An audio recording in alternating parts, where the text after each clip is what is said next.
Hello everyone, welcome to the video lecture recording of Module 7, Plant Tissues. Again, here are our learning objectives. First, we're going to discuss about cell differentiation and specialization and how they are related to the formation of different tissues, organs, organ systems in an organism. And then second, use a microscope. So this is laboratory work to distinguish the different characteristics of both simple and complex permanent tissues. And then lastly, to identify and explain the different parts and functions of a plant that are related to tissues. So quick recall lang po tayo sa biological organization of organisms. I'm sure you're already familiar with it. Of course, we will always start with the simplest or smallest unit of life, which are the cells.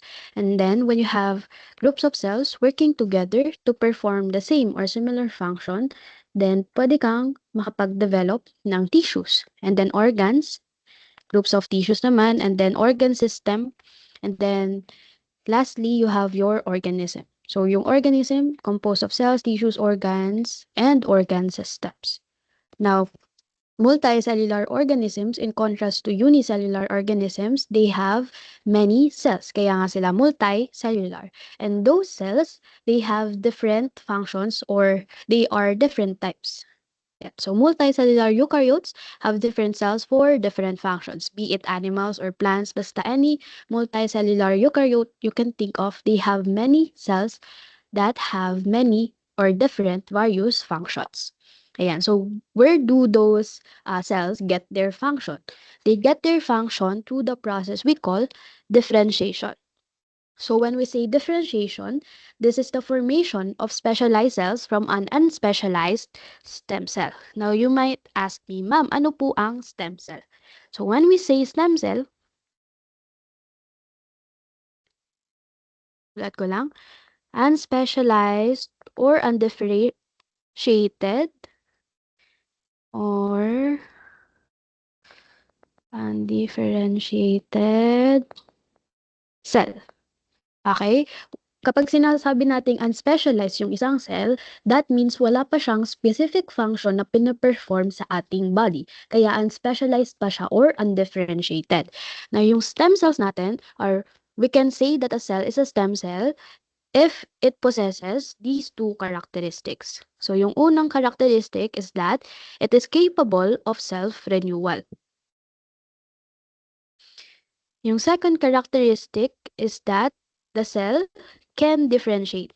Kapag sinasabi naman nating self-renewal or capable of self-renewal, this means that the cell can undergo cell division.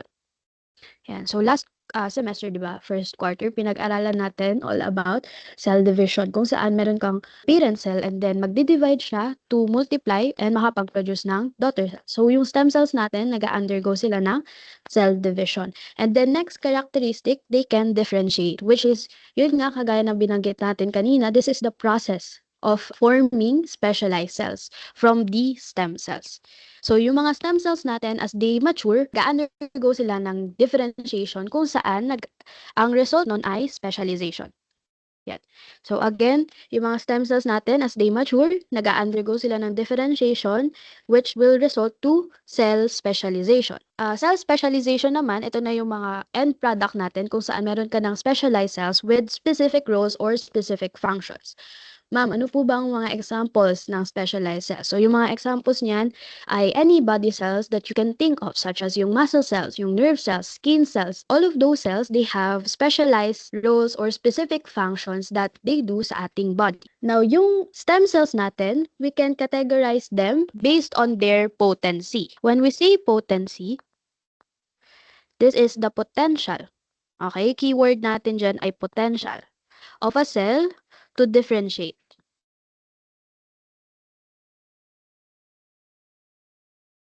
For example, nung baby pa tayo, 'di ba? Marami pa tayong potential. Pwede ka pang maglagay tayo ng baby. Pwede ka pang maging doktor. Pwede ka pang maging teacher. Pwede ka pang maging engineer. Pwede kang maging nurse, ganyan. Pero as you grow older or as you mature, nagko-commit ka na lang sa iisang career path. So ngayon, kunwari ikaw nag-STEM ka kasi gusto mo na lang maging engineer. Ayaw mo nang maging doktor. So ganun din yung mga cell natin. So sa cell naman natin, 'Di ba meron tayong egg cell, ta's meron tayong sperm cell. So kapag nag-unite yung dalawang 'yan, ang tawag natin fertilization. And yung mabubuo diyan sa fertilization ay sperm silog. Okay, hindi sperm silog, zygote. Yung mabubuo natin ay zygote. Now, itong zygote na 'to ay totipotent. Ma'am, ano po yung totipotent? Kapag sinabi nating totipotent yung isang cell, that means it has a potential to differentiate or develop into all cell types, yan, all cell types, including extra-embryonic tissues. Yan.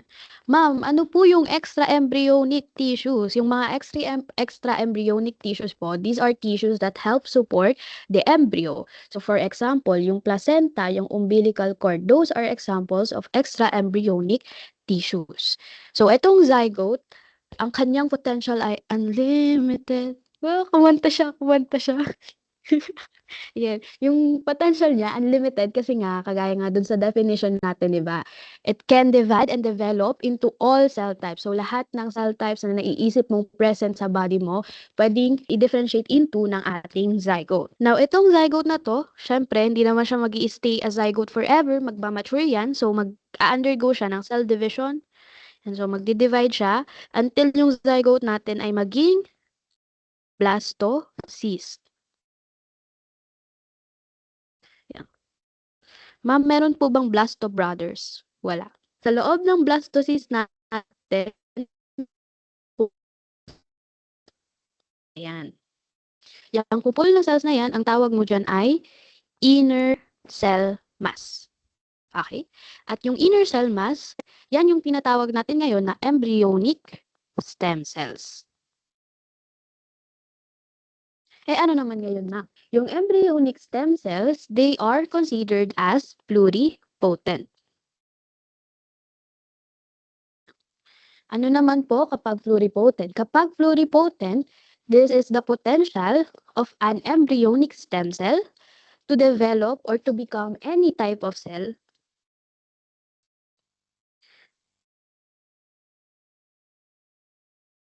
in the body except isang malaking exception, extra-embryonic cells or tissue. Extra-embryonic cell.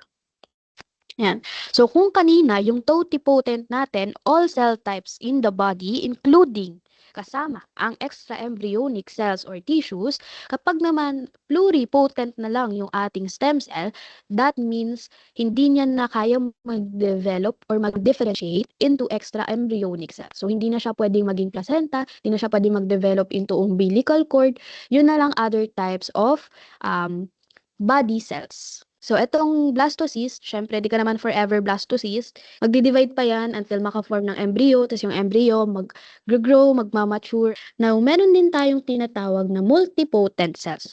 Yung mga multipotent cells naman, present sila sa tinatawag nating somatic stem cells. Yan. Multipotent. Paano naman kapag multipotent?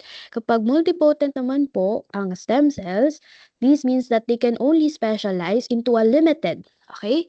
Limited range of cell types.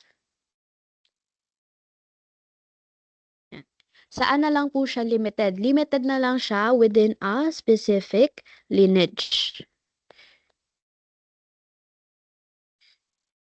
or tissue. Ma'am, ano pong within a specific lineage? Okay, so let me give you an example. For example, you have hematopoietic stem cells. So that's just a fancy term for bone marrow stem cells.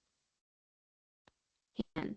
So yung mga bone marrow stem cells mo, they can develop into red blood cells, white blood cells, and platelets. But these stem cells, they cannot develop to become muscle cells. They cannot develop to become nerve cells. Okay, so hindi na sakop ng kanilang pag-develop yung other types of cells kasi nga specific lineage na lang sila kung saan yung kaya lang nilang i-develop ay yung mga blood cells natin such as red blood cells, white blood cells, tsaka platelets. Kaya nasabi natin na limited na lang yung range niya ng cell types. Okay? And then, fun fact na lang, pero wala dyan. Pag sinabi naman nating unipotent, uni meaning one, yan. This means na yung stem cell na yun, it can only develop into one cell type. For example, muscle stem cell. Kaya niya na lang mag-develop into muscle cell. Muscle cell. Yan. So, again, we have three different types of potency, cell potency. First, we have totipotent. Next, we have pluripotent. And then lastly, we have multipotent. And if we're going to rank them according to their potency, with the highest potency being the first, syempre mauuna yung totipotent kasi all cell types nga, 'di ba? Including extra embryonic cells or tissues. And then next, we have pluripotent and then lastly, we have multipotent. So for animals, they have what we call embryonic stem cells which is yung na-discuss natin kanina, 'di ba? Yun yung inner cell mass sa ating blastocyst. And then for plants, they have meristematic cells or simply stem cells. Itong mga stem cells are stem sa mga plants natin, which are the growing zones or growing areas of a plant. So, for example, yung root tips, di ba? Yung root tips natin nag-grow, nagle-lengthen. So, meron dong meristem. And sa meristem ng root tips, dun mo makikita yung stem cells ng plants. Now, ito, ginawa natin to sa class, yung activity, genes at work, on or off. So, recap ko lang kung ano yung ginawa natin sa activity. Diba sabi natin na lahat ng cell, all cells in the body, they have the same set of genes. Or basically, they have the same DNA in their nucleus. So, for example, meron kang cell, so ito yung nucleus niya, ito yung DNA. Pangit ang DNA ko. Yan yung DNA niya. Tapos meron ka ulit isang another cell type. So for example, ito ay muscle cell, ito ay skin cell. Ito yung nucleus ng skin cell. Ayan, ito yung DNA niya. So yung DNA nilang dalawa, pareho lang sila. Equal. Okay? Pareho lang. But kahit na pareho lang sila ng instruction manual or iisa lang sila ng DNA na nasa nucleus, itong muscle cell mo at itong skin cell mo, they have different functions. Diba? They have different functions. So, bakit kaya? Well, it's because of differential gene expression. Or simply put,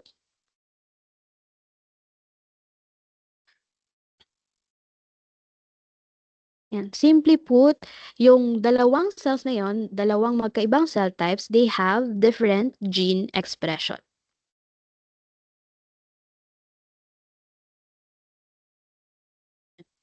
Okay. So, for example, ito yung DNA natin na present sa lahat ng cell types sa body. And then, we need to create or we need to differentiate a muscle cell.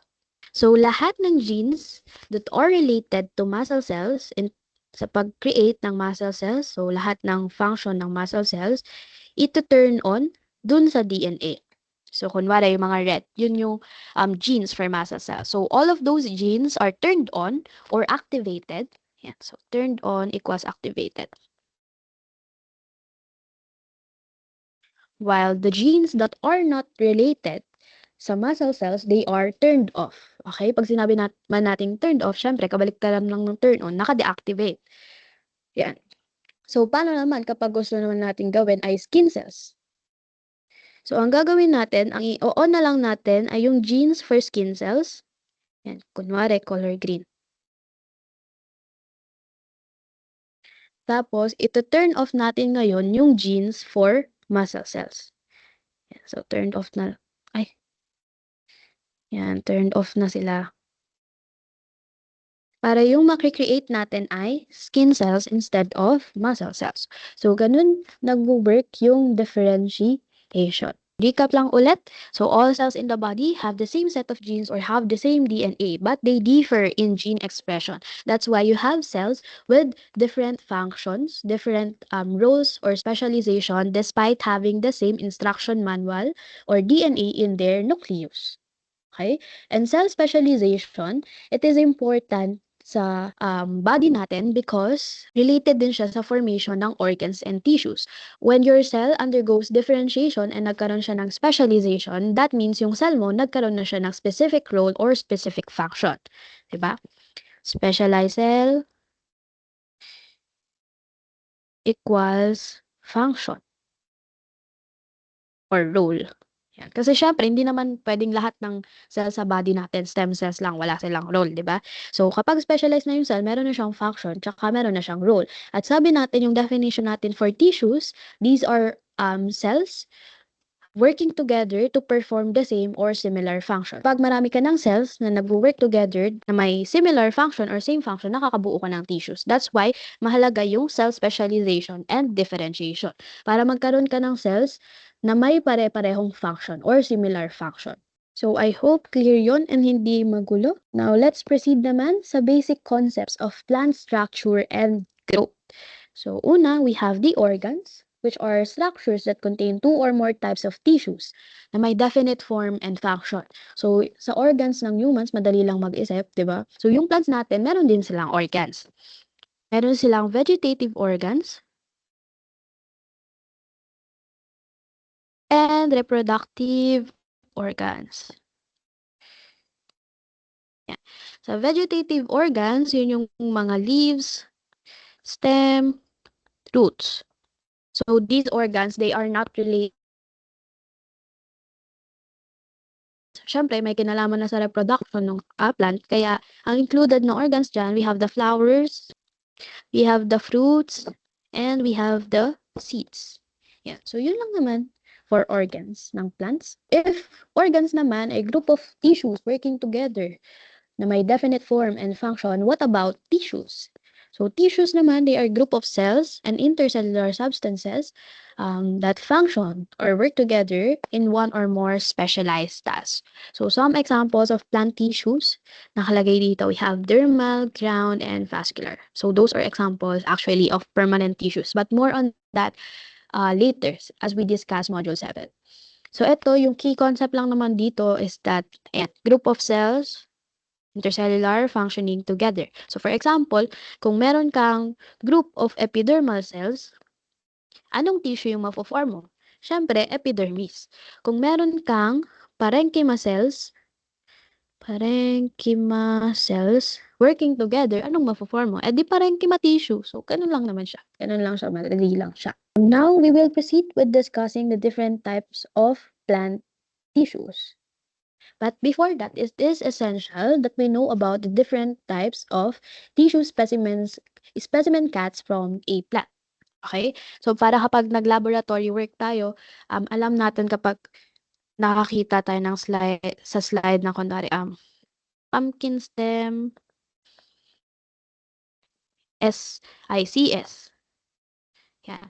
So, hindi po sinasaryan ang pumpkin stem. Hindi po cesarean ang meaning ng CS dyan. Ang meaning po ng CS dyan ay cross-section or transverse section. So, para kapag nakita nyo siya dun sa specimen slide, dun sa pangalan ng specimen slide, alam nyo kung ano yung ibig sabihin niya. And alam nyo kung anong side yung view natin dun sa, or anong section yung view natin dun sa specimen natin na plant. Okay. So, first, we have the radial specimen cut.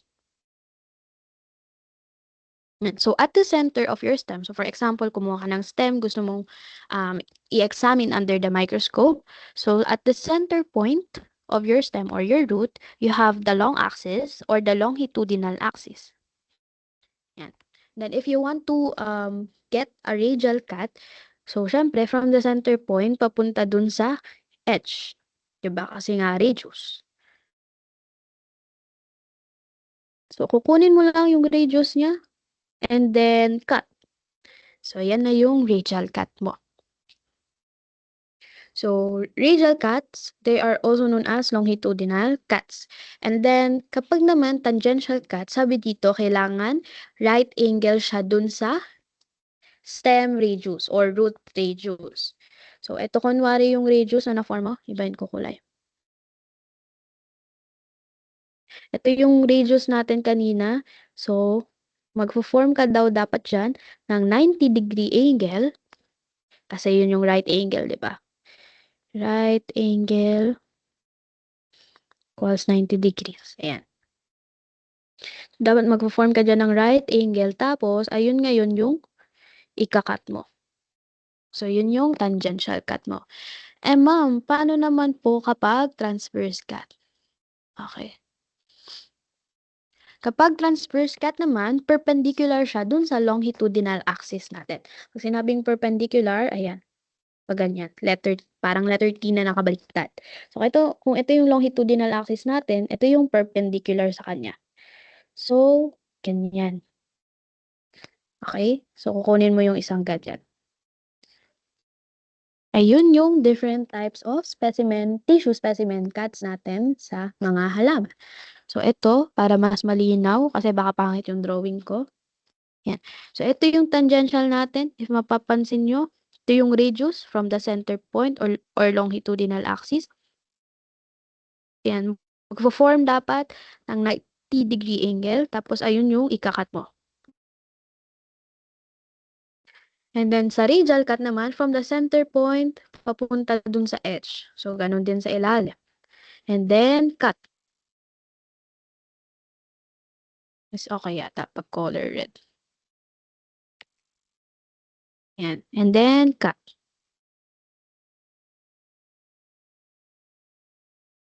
Yan. And then, kapag transverse, sabi natin, perpendicular dito sa longitudinal axis or simply yung pinaka-top view. So, ikakat mo lang siya. Yan, isang buong yan. If gusto nyo makakita ng example, actual example, here we have the three planes of section of a red oak versus borealis. So, ito yung cross-section yung nasa taas, and then we have the tangential section, and then the radial section.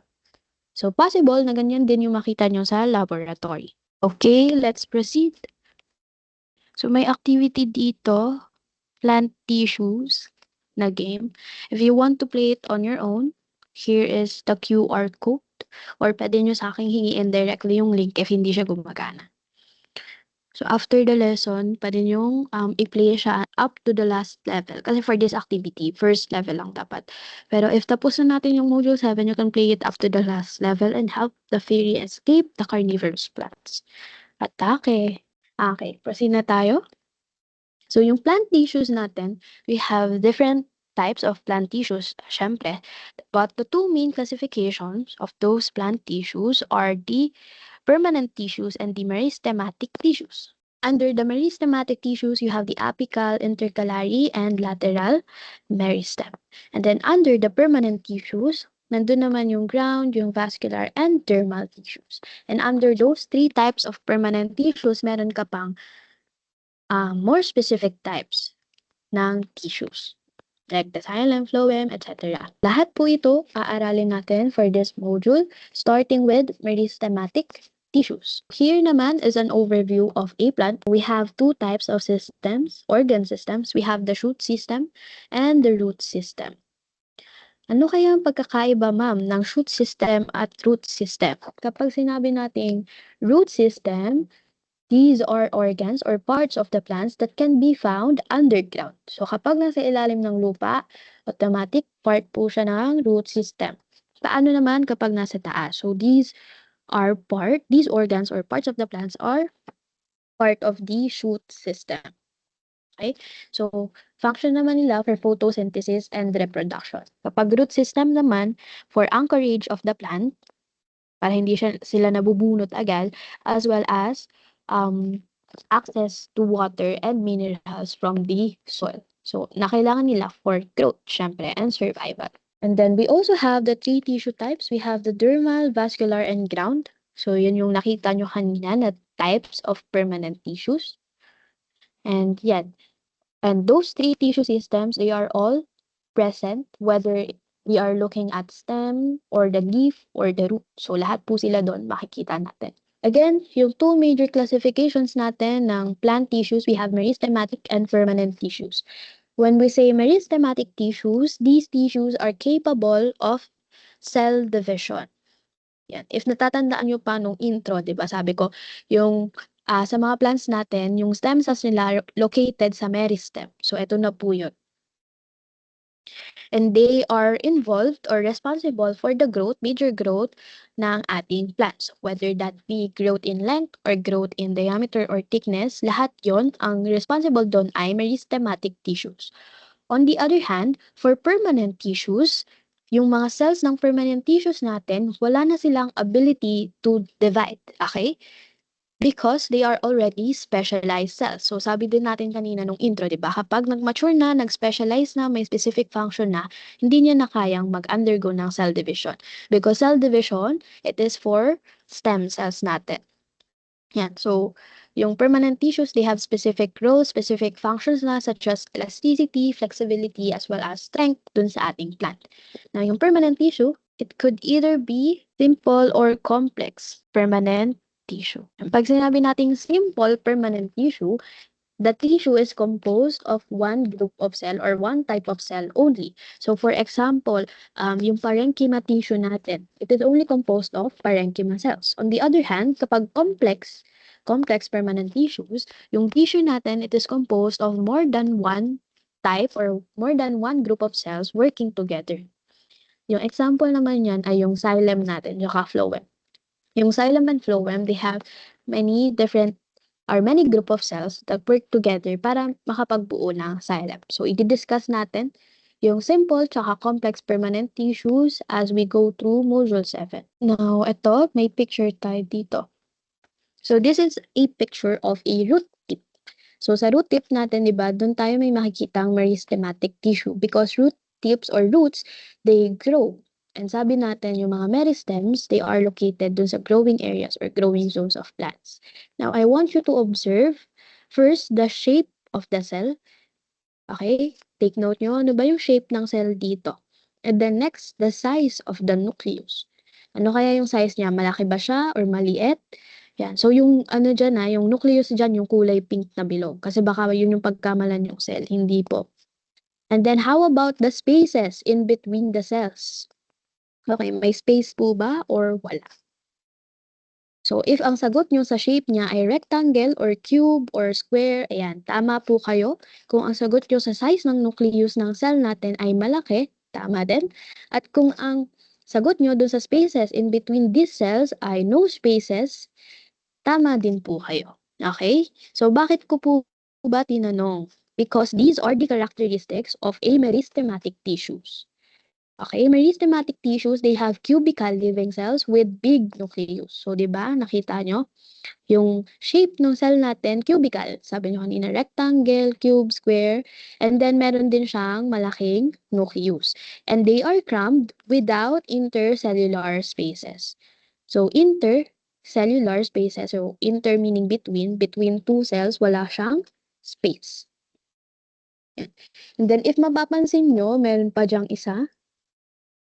Yan. So, capable din, di ba, ang mga meristematic tissues natin of swift cell division. If makita nyo, tatalasan nyo ang inyong mga mata, meron dyan sa picture, different stages of cell division. So, ito, ayan, anaphase, prophase, meron din dyan. Okay. So, again, yung meristematic tissues natin, sila yung for cell division and for growth, mainly for growth, responsible for the growth of the plants. And then, depending on the section ng meristematic tissue, we can categorize them as either apical, intercalary, or lateral meristem. So, kapag apical meristem, they are located sa growing tips ng ating stems and roots. Kaya nga apical kasi nasa tuktok, okay, or nasa tip. So, for example niyan ay sa stem o kaya sa root. And then, they are responsible for the growth in length of the plant. So, sila yung responsible for elongation or pagpapahaba ng ating halaman. Next, we have the lateral meristematic tissue. For lateral meristematic tissue, they exist in the radial portion of the stem or the root, or dun sa gilid ng ating halaman. And sila naman yung responsible for the growth in thickness or growth in diameter of the plant. Itong lateral meristem, this is more commonly found sa mga gymnosperms tsaka woody plants. And then next, we have the intercalary meristems. So, intercalary meristems, they are found at the internodes or sa base ng ating leaves. And it is responsible for the growth in the size of the internode. Now, baka tanungin nyo, ma'am, ano po ba yung internode? Okay.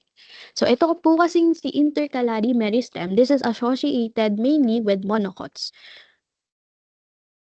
Now, ano po yung monocots? So, yung mga monocots, they are seeds na meron lang isang leaf. And examples ng monocots natin ay mga grasses, mga bamboo, mga corn. So, those are all monocots. Now, yung bamboo natin, if matatandaan nyo, ganito yung itsura niya. Parang di naman. Ayan, ganyan yung itsura ng bamboo natin, di ba? And parang siyang may sections. And then, dun sa gilid niya, may mga tumutubong dahon. Yan. Yan. So, dun sa mga base kung saan may tumutubong dahon, yun yung tinatawag natin na nodes. Okay? And between the two nodes, you can find the internode. Okay? Nasa gitna or nasa pagitan ng dalawang node ang ating internode. So, yung intercalary, nandito naman siya, intercalary meristem, and siya yung responsible for the elongation of the internode para tumutubo or humahaba yung mga monocots natin. Now, sa plants natin, speaking of growth, sa plants natin, we have two types of growth. First, we have the primary growth, which is the growth in length, and then the secondary growth, which is the growth in thickness. Okay. Going back sa primary growth, yung primary growth or growth in length, this is more commonly observed sa elongation ng ating shoots and roots. Pag sinabing shoots, stems and leaves po yun. Yan. So, yung shoots natin, they have the shoot apical meristem. Then on the other hand, for the roots, they have the root apical meristem. Kaya apical, yung type of meristem na nandyan, kasi nga, di ba, apical meristems, they upsurge the growth in length of the plants. Paano po ba pinapatubo or pinapahaba ng apical meristem yung shoots or yung roots? So, dito muna tayo sa shoots. So, nandito sa bunbunan or sa tuktok yung apical cells, apical meristem cells mo. So, magdi-divide sila, tapos mag-form sila ng new layer. Dahil mag-form sila ng new layer, itong red mo na yan, yung old layer, mapupush siya pababa. Tapos, ito na ngayon, yung new layer. Madadagdag na ngayon yung new layer. And then, magdi-differentiate yan, yung old layer natin, tapos magkakaroon na siya ng specialized function. So, kakailanganin ulit na mag-divide nung ating meristematic cells, apical meristematic cells. And habang nagdi-divide siya, pababa yung dagdag niya, kaya napupush upward yung stem natin. Next, we have the root apical meristem. So, kabaliktaran naman siya kasi yung tubo dito ay pababa, di ba? So, kung ito yung apical meristematic cells mo, magdadagdag siya ng new layer na pataas para napupush naman yung roots pababa. So, that means yung mga mature cells natin nandito, yan, mature cells, kasi sila na yung merong specific function or nakapag-differentiate na sila, na specialized na sila. On the other hand, yung mga younger cells natin or yung kaka-divide lang, wala pang specific function, undifferentiated pa, nandito malapit sa ating apical meristem. Next, we have the secondary growth or the growth in thickness. Kapag sinabi natin growth in thickness, growth dun sa diameter. So again, this is mostly found in gymnosperms and woody plants or woody dicots. So ano po ba yung gymnosperms, ma'am? Yung gymnosperm po, ito po yung mga halaman na nag-gym. Joke lang, hindi. Baka sobrang seryoso nyo na dyan. Yung mga gymnosperms po, ito po yung mga non-flowering plants natin. Sila yung kabaliktaran ng mga angiosperms. Okay? Pag gymnosperms, may cones po sila. Cones yung naproproduce nila instead of flowers. And ang example nun ay yung mga pine trees sa Baguio. Kung nakapag-travel na kayo sa Baguio, madami tong gymnosperms kasi maraming pine trees. And then, yung mga woody dicots or woody plants, syempre sila yung mga halaman na may kahoy, kaya nga woody. So, for example, yung mango tree, woody dicot siya, woody tree siya, kasi may kahoy siya. So, ayun, mostly found sa gymnosperms and woody dicots. And yung involved naman dito na meristem, instead of apical, is the lateral meristem. Kasi sabi nga natin, found siya sa radial portion ng stem or ng root. And ang purpose niya is to increase the thickness or the diameter of the shoot or the root. Okay, so now let's discuss the different growth, specific growths sa roots tsaka sa stem natin. Sa shoots tsaka sa roots, sorry. First, let's start with the root. Ayan. So here is the root meristem. If makikita nyo, we have 3 overlapping zones, which are the zone of cell division, zone of elongation, and zone of maturation. Ayan. So iisa-isahin natin yung pag-discuss sa 3 overlapping zones natin that can be found sa apical meristem of the tissue of the root, sorry. Ayan. So, sa pinakailalim, you can find the root cap. So, the purpose of the root cap is to protect the delicate apical meristem because yung root natin, di ba, it pushes through the soil. And yung soil natin, it has many minerals. That's why it could be abrasive for the delicate apical meristem. Kaya para protektahan siya, meron siyang sombrero, meron siyang root cap. Now, sa zone of cell division naman, so itong red, yan po yung stem cells natin or yung apical meristematic cells natin. So, zone of cell division, dyan makikita, syempre, yung stem cells which produces the root apical meristem tissue and their immediate product. So, kaya nga zone of cell division yung tinawag natin kasi dyan mo mostly makikita yung mga cells na nagdi-divide. Now, sa zone of elongation, which is our next zone, this is where most of the growth occurs as root cells elongate. So, sabi natin, di ba, nag-a-add ng new layer of cells pataas kapag nagdi-divide itong mga stem cells natin. So, napupunta ngayon yung mga old layer of cells dun sa zone of elongation. That's why that is where most of the growth occurs. And it is also the reason why the zone of elongation is responsible for pushing the tip into the soil. So, siya yung dahilan kung bakit nagdi-dig down further yung mga roots natin sa ating mga plants. And in the zone of elongation, this is also where partial specialization or partial differentiation happens. Okay? Kapag partial pa lang yung differentiation natin, yung na-form pa lang natin is yung 3 primary meristems. Let me write that down. The primary meristem. We have the protoderm, the ground meristem, and also the procambium. Okay, so these are the 3 primary meristems that can be found sa zone of elongation because of partial specialization. So, as the cells continue sa differentiation, sa process of differentiation, syempre, there will come a time that they will become matured and specialized. And that's where the zone of maturation enters. So, sa zone of maturation, completely matured na and specialized yung mga cells natin, meaning they have a specific function dun sa ating mga halaman or dun sa ating plant. So, sa zone of maturation, yung protoderm mo ngayon magiging epidermis and root hairs. Magde-develop na sila into epidermis and root hairs. Yung epidermis natin, ayan yan yung first layer ng cell that protects the roots. Okay? And then yung root hairs naman, they exist para mas maraming minerals and water na ma-absorb dun sa ating soil. Kaya maraming root hairs yung mga roots. Next, we have the ground meristem. After the ground meristem completes its differentiation, nagde-develop siya into the cortex and endodermis.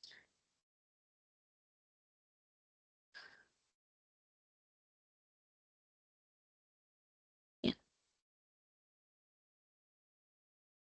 Okay, ma'am, ano po ang cortex? Yung purpose ng cortex natin is to store carbohydrates and also for the transport of water and salts. Yan. Now, how about endodermis? Yung endodermis naman po natin, this is the innermost layer of the cortex. And it serves as a boundary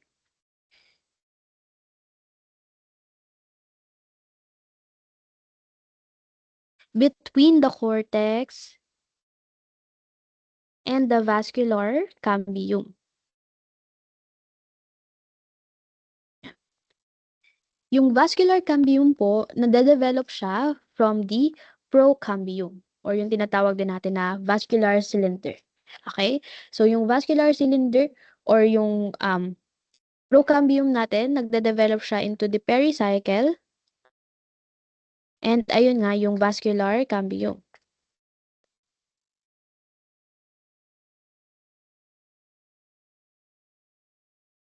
Ano po ba yung nasa vascular cambium? Yung nasa vascular cambium, yun po yung xylem, saka yung phloem.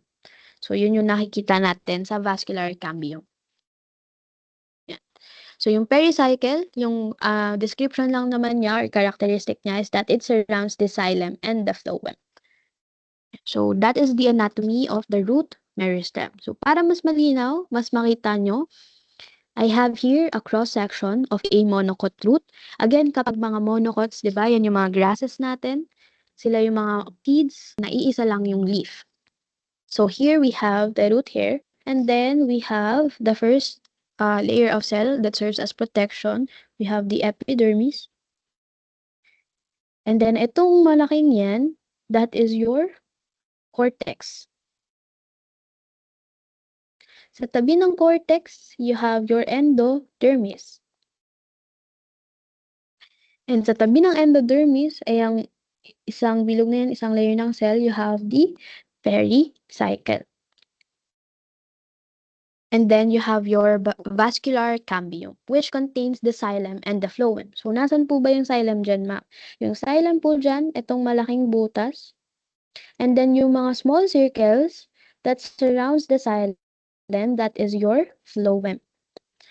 So, yung nasa gitna, pit yung tawag dyan, mga parenchyma cells lang yan. Iba pa yung itsura ng cross-section ng dicot root sa monocot root. Kapag sinabi naman nating dicot, sila yung mga seeds mayroong dalawang leaves. So, for example, yung munggo, try mong hatiin sa gitna yung munggo. O kaya, try mo magtanim ng munggo. Tapos, yung mga first sprout niya, di ba, meron siyang dalawang dahon na nag-i-sprout.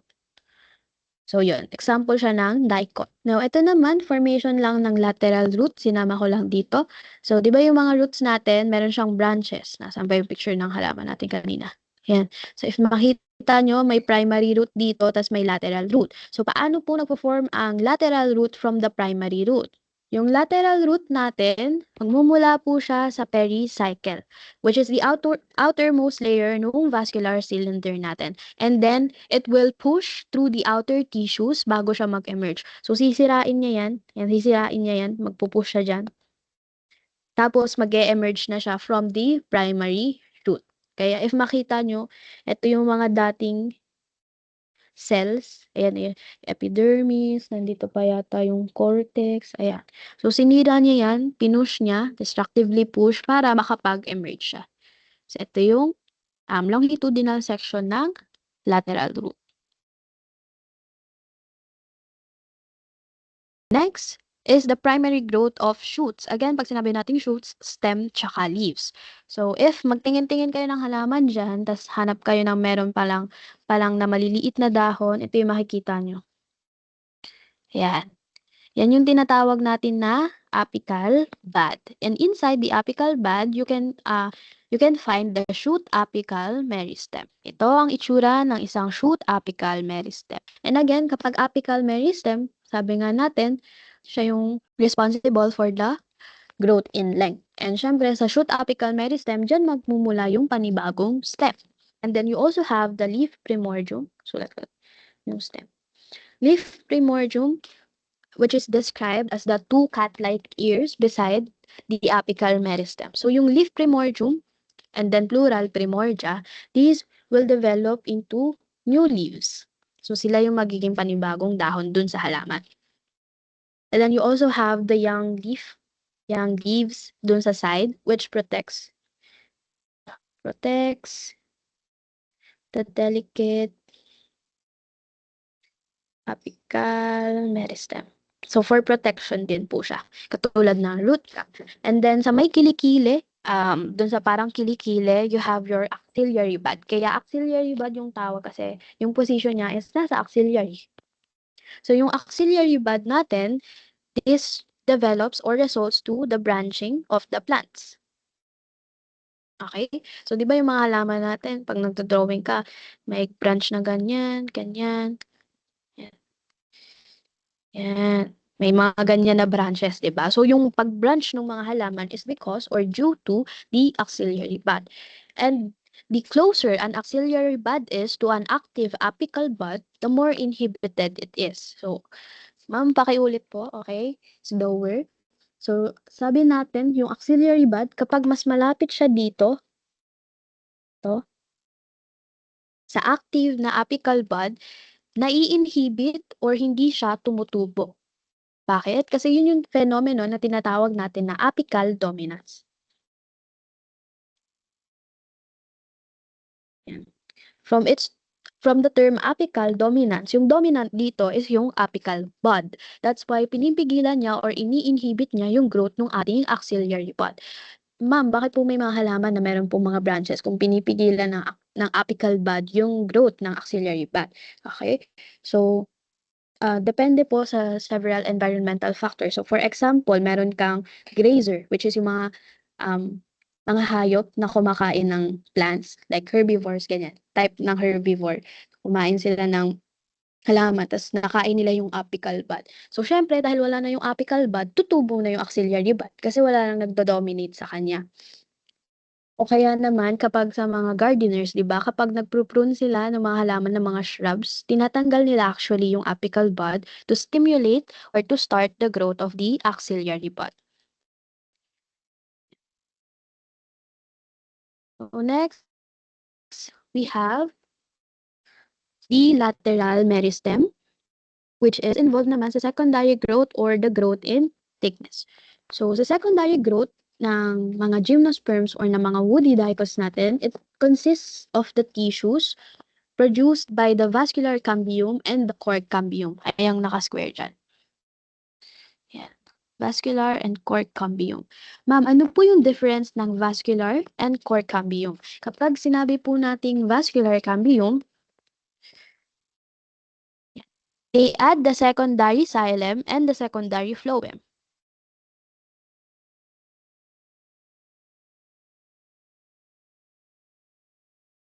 Ano naman kapag cork cambium? Kapag cork cambium naman, they produces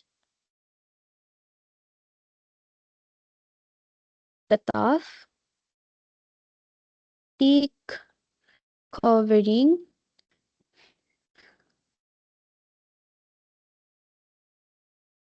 of waxy cells that protect the stem. Yan. So, pag cork cambium naman, ito na yung mostly outer layer na to nung ating wood. And siya yung responsible for protection essentially nung ating stem para hindi agad nagkakaroon ng water loss or hindi agad nai-invade ng insects, ng bacteria, ng fungi yung ating wood. Yan. So, paano nga ba tumutubo or nagkakaroon ng growth sa lateral meristem? So, i-start muna tayo syempre sa vascular cambium. So, yung stem mo, yan. So, and then yung different layers, una munang ma-form yung vascular cambium. Yung BC. So, ito yung xylem mo, ito yung phloem mo, tapos meron ka diyang vascular cambium. So, ang gagawin ni vascular cambium ay magde-divide siya. Magde-divide siya, tapos, ang addition nung secondary xylem ay pa inside, tapos yung addition naman ng secondary phloem is pa-outwards or pa-outside. Inwards, again, kapag xylem. Phloem naman ay outwards, yung addition ng secondary tsaka primary, secondary xylem and secondary phloem. So dahil mag-divide siya and mag-a-add siya ng panibagong layer ng secondary xylem and secondary phloem, nagkakaroon ka ng increase in the diameter. Kaya tumataba or nag-i-increase yung girth ng ating wood. So, para mas makita nyo ng mas malino or mag-gets nyo yung sinasabi ko, here is a GIF, GIF, ayan. So, ito, pinapakita lang yung addition actually ng secondary xylem. So, if nakita nyo, isa pa lang siya, tapos nag-add ng panibagong layer. And then, na-push outwards yung wood, di ba? Kaya nagkaroon ng increase dun sa overall diameter or dun sa diameter ng ating wood or ng ating stem. Yan. And then, syempre, as the diameter of the stem, nakaroon ka ng secondary xylem at secondary phloem na nasisira yung epidermis mo. Kasi 'di ba kanina sabi natin may epidermis ka dyan. Nasisira yung epidermis. So wala nang proprotekta dun sa stem. That's why nagkakaroon ka or nagde-develop yung plant ng cork cambium. Yung cork cambium kapag nag-divide na siya at nag-differentiate, nakakapag-produce siya or nagde-develop into the periderm, yan, which will now serve as the protection ng ating stem. Yan. Ma'am, ano po yung bark na tinatawag? Kapag naman bark, yung bark natin, it consists of all the cells or tissues that is outside the vascular cambium. So, kung ito yung vascular cambium mo, mula dito hanggang jolo, charot lang. Mula dito hanggang dyan sa periderm, that is your bark. Tapos, pa-inwards, ayan na, yan na yung secondary xylem mo or yung wood mo mismo. Okay? Yan. And then, fun fact lang, actually, base dun sa number of growth rings, ito yung growth rings. Yan, isa, ganyan. Yan, yung isang ganyan, isang growth ring, nalalaman mo actually yung age nung ating wood or nung ating plant. Kasi bakit? So, sa mga temperate regions, yung may mga seasons, no? Nagkakaroon sila ng difference sa pagtubo ng xylem cell. So, nagkakaroon sila ng summer wood tsaka spring wood. So, that's why yung pag tinignan mo yung mga kahoy nila, merong parang dark band tsaka merong light bands. So, yung dark band, yun yung for summer wood. Yung light band, yun yung spring wood. And kapag kinombine mo sila or kinount mo sila as one, that means isang taon yun. So, ito, yan. 1 year yan. Tapos ito, another year to. 1 year. And then ito ulit, another year din yan. So, a total of ilang years? 3 years. So, 3 taon na yung puno na pinakita dito as an example. So, dun siya kinakount. And last, we have the intercalary meristem. Again, sa intercalary meristem, located siya sa base nung ating mga leaves. So, ito yung nodes, dalawang nodes. Mapapansin nyo may branching na nagaganap dyan. Tapos, ito ngayon yung intercalary meristem mo. So, si intercalary meristem, magdi-divide and magdi-differentiate, kaya ma-elongate yung internodes natin. So, for example, ito lang din yung kanina, yung sa bamboo. Yan. These are your nodes. And then yung gitna, yun yung internode. And then here you have the intercalary meristem dividing and differentiating into specialized cells, which causes elongation. So that's it for meristematic tissues. Next week na ulit for permanent tissues. I hope you learned something. If you have any questions or concerns, don't hesitate to message me or reach me via MS Teams. Okay, bye-bye.